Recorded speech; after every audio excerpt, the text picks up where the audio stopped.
Hello, dear students. Today we're going to learn how to make wax resist art. This art is inspired by a technique done in batik making. Batik, originally used in Java, is the method of producing color designs on textiles by dyeing them, having first applied wax to the parts to be left undyed.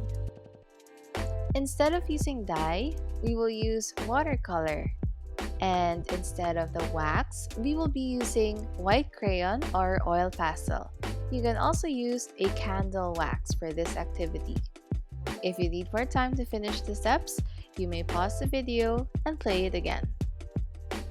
To start off, you may want to sketch your design on a separate piece of paper. Choose a subject that you will use as a pattern. In making patterns, it's very important to separate the shapes of the leaves and the flowers in such a way that they are evenly spaced. Also, decide early on what colors you want to use for the background and each shape. Think about how the colors will repeat throughout your design. There are so many plants that you can choose from. It's amazing how God created a variety of plants for us to appreciate. Here are just some of the plant names that you might be familiar with.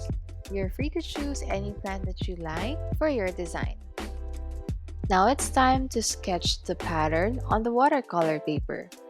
If your pencil marks are too dark, it may result in unwanted marks on your artwork. So make sure to erase some of it so that it won't be visible when you paint over them. Next, outline the shapes and lines with the white crayon or oil pastel. I also tried using a candle wax, but you might find it a little difficult to create fine lines.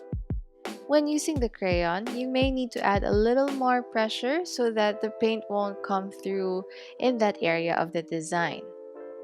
Try to tilt the paper to check which areas have been covered by wax.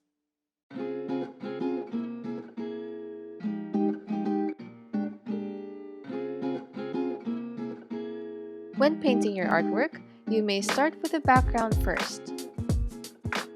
You will find that the watercolor does not mix with the wax, showing the lines and shapes of your design. However, you may want to avoid the areas where you want to use a different color for the flowers and leaves. After painting the background, you can start painting the leaves and flowers.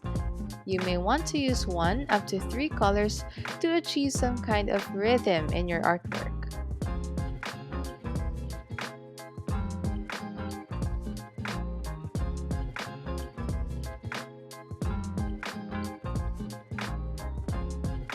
After the background has dried, you may add more paint to add contrast and make it look even more vibrant. Another way of doing wax resist art is by painting the background before you outline the lines with crayon or oil pastel. Again, add more layers of paint for the background to create better contrast or to emphasize the patterns. Take a photo of your work and turn it in. I hope you enjoyed making this activity. May everything you do bring glory and honor to our Creator. See you on our next class!